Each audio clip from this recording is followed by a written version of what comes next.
Angela Kay absolutely killed it again. Wow, an amazing waffle.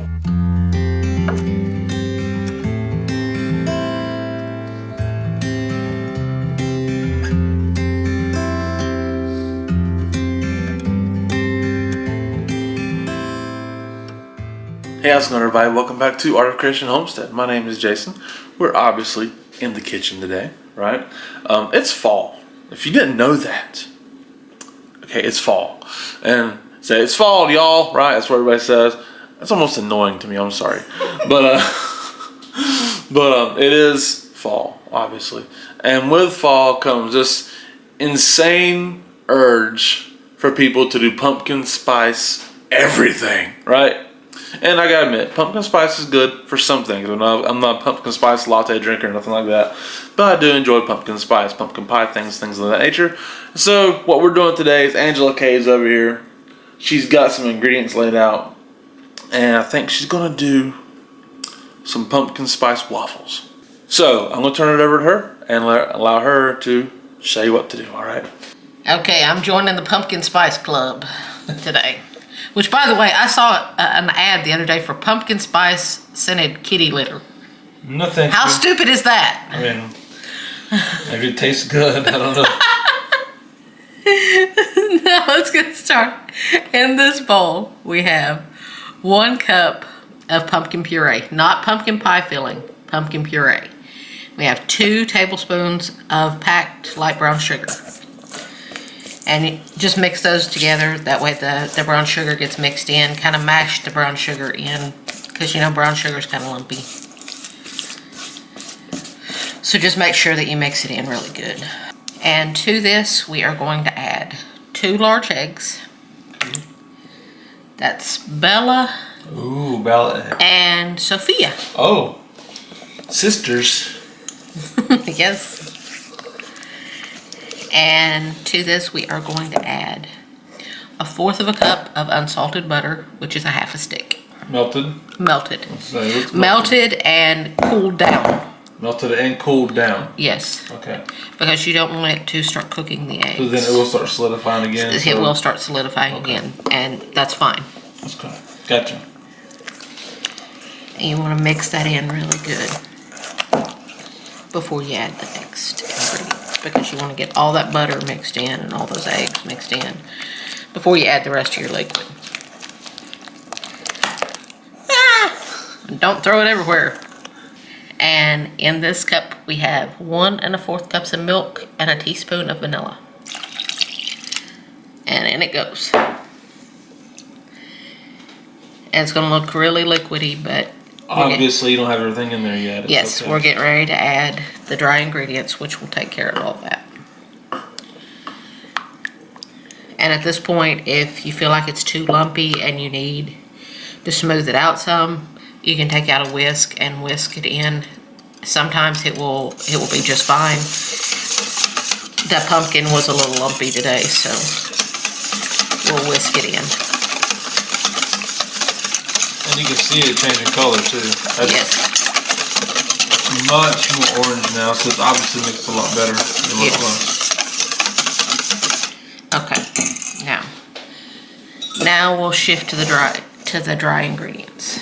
Okay, at this point you want to have your waffle iron heating. And I also turn on my oven to 200 degrees because waffles, as you're making batch after batch, they tend to get cold really quick. So you can pop them into a 200 degree oven and it will keep them nice and warm until you're ready to eat. Yeah. So on this piece of wax paper that I'm going to use as a funnel, I have 1 3/4 cups of all-purpose flour, have 1 1/2 teaspoons of baking powder, have 3/4 teaspoons of baking soda, 1/2 teaspoon of salt, and 3/4 teaspoon of pumpkin pie spice. This is my homemade pumpkin pie spice. If you guys are interested in me showing you how I make it, I will do it. Let me know in the comments below and I will do a video on how I make my pumpkin pie spice. It's much cheaper to make it yourself. Now we're going to just dump all that in. And we're going to stir it all in. See, it mixes in really quick. It doesn't take no time to mix it in. Nope. Just make sure all the lumps are out of that pumpkin pie spice. You saw that it was kind of flattened out on the wax paper. It's because I took my fingers and flattened it out to make sure that all the lumps were out of it. Because you do not want to get a lump of pumpkin pie spice in your mouth. It'd be too much. It would be a little over-spiced. Yep. And see, all that liquidiness that didn't look like it was going to be good has now become a beautiful fluffy batter. Yeah. And I know you probably see some lumps in there. It's fine. It's butter, and it's butter and it's pumpkin. It's not lumps of flour. Leave it, or you're going to end up with tough waffles. If you ever stir it, you're Yes. working the gluten too much. Yes, Gotcha. and you will end up with tough waffles. Gotcha. So now we will let this rest while our waffle iron is getting itself ready for me to start putting them in. Okay, our waffle iron is ready. And you want to make sure you don't put too much batter in there because it will come ooching out everywhere. Ooching? Ooching. That's my word. So I do about a half cup. Normally what she does a certain amount and realizes, no, wait, that's too much. Yes. After it comes ooching out. And I try to ease it toward the middle because it will spread out as you put it in, it will spread out. So I tend to want to put it toward the middle. I can tell you right now, then we're going to come ooching out. I'm afraid of it too. I'm afraid of it too. Start with a scant half cup. Start with that. But I've sprayed the waffle iron too. It's okay. Yeah. I've sprayed the waffle iron with some cooking spray. You can grease it with butter or whatever. Now we're going to close this up and I'll show you what they look like when they come out. And they didn't ooch out. Did not ooch out. You're right. Congratulations. I'm sorry. I apologize. So a half cup of batter in a waffle maker like this is perfect. As I'm sure some waffle makers will vary though. Yes. Yeah. So. You want to make sure that you cut between them because otherwise they will rip. Now, I've got a plate waiting over here and I'm going to put them on the plate and I will put them in the 200-degree oven so that they will stay nice and warm. Well, sometimes you could just even get your oven to 200 degrees and turn it off and put it in there and it'd be warm enough, couldn't you? Well, with these, you've got to make batch after batch, so you're better off just... Okay. But I will tell you, if it's just one of you, just two of you like it is with us, this makes a lot, but they freeze beautifully. Ah, that's true. Just take them, put them in the refrigerator, let them get nice and cold. Then stack them. You can put them in a Ziploc bag or in a storage container. Put them two side by side. Put a piece of parchment paper between those two before you layer more. That way they don't stick together. Slide them into a Ziploc bag. You can take them out, pop them into a toaster oven or a toaster. Let them get nice and hot, and you've got an easy breakfast. That's good thinking. Look at these beautiful waffles. Some good maple syrup on them. Let's take a bite. What do you think?